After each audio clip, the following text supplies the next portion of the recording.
আসসালামু আলাইকুম। আমি আমুর আম্মুকে একদিন বকা দিয়েছিলাম বুঝছো। রাতে বলেছিলাম যে ছানা তো কম কেন। আমি মানে তোমার রুটি খেটেছিলাম।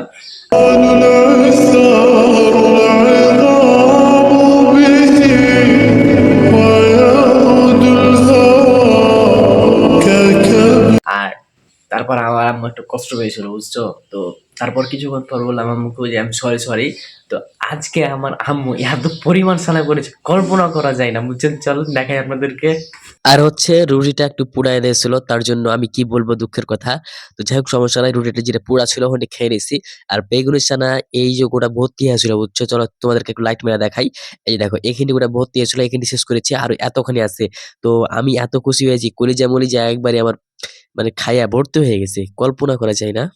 আরেকটা মজার কাহিনী বলি, খালি খাইলেও হবে না। বেগুনের ছানার সাথে টমেটো আছে। এটা যদি খাও একবার, কলিজা-মলিজা একবার আত্মা পর্যন্ত ছুঁয়ে নিবে বুঝছো? সারা জীবন মনে থাকবে। এত টেস্ট। রুটি দিয়ে খাইবা, টেস্ট পাইবা বুঝছো? কালার রুটি একবারে। ১৯ বছর ধরে কখনো ভাই এভাবে খাই নাই বুঝছো? এরকম ভাবে কখনো খাই নাই। কালার রুটি আর হচ্ছে বেগুনের ছানা, টমেটো একবারে লাল করে টুকটুক করে ঝাল করে এভাবে কখনো খাই নাই। এই যে খেয়েছি না, এটা আমার একটা ফিলিংস আছে। এত টেস্ট যেটা তোমার কখনো কল্পনা করতে পারবে না। একবার খালি খায়া দেখবা। তোমার আম্মুকে বলবা অথবা তোমার বোনকে, অথবা তোমরা করতে পারলে তোমরাও করবা। যদি নিজে পারো নিজে করবা। আলাদা একটা সুস্বাদ বুঝছো? মুখের ভিতরে চাট লেগে যাবে সারা জীবনের মতো। খালি খাইতেই থাকবে। কিন্তু কখনো ভুলবা না যে হ্যাঁ, এটা খেয়েছি, এরকম চাট। সবাইকে বলবা টেস্ট, মানে সবাইকে বইলা উঠ পাবে না তুমি বুঝছো? তো যাই হোক, আমার কথাটা কেমন লাগলো অবশ্যই বলিও, কমেন্ট করিও। মানে ভয়েসটা কেমন আসছে আমি জানি না। তো আমার খালি ভাই ওইদিকে তার হচ্ছে মানে রুটির দিকে, মানে রুটি আমি খেয়েছি সামনে আর কথা বলতেছি, এটা কেমন লাগতেছে জানো? তো যাই হোক আমরা একটু টেস্ট করি, খাই, তোমাদের মাঝে শেয়ার করি কেমন লাগে বুঝছো? তো চলো বিসমিল্লাহ বলে খাই আমরা। বিসমিল্লাহ। কেমন টেস্ট যে লাগবে।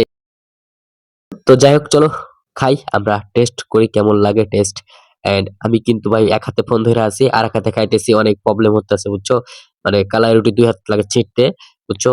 মানে ভাঙতে ২ হাত লাগে। তারপর আমি এক হাতে খাইতেছি আর এক হাতে তোমাদের জন্য ভিডিও করতেছি। এন্ড দেখি কেমন লাগে। উম ওহ! একবারে পুরা ফাটাফাটি, পুরা আগুন লাগতেছে। তো যাই হোক চলো আমি খেয়ে টেস্ট করি। ওহ! সুস্বাদ, মানে একটা অন্যরকম সুস্বাদ। তো আজকের ভিডিও কেমন হয়েছে অবশ্যই কমেন্ট করে জানিয়ে দিবা। ভালো থাকো, সুস্থ থাকো।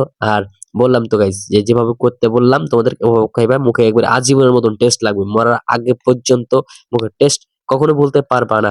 Good bye. আল্লাহ হাফেজ।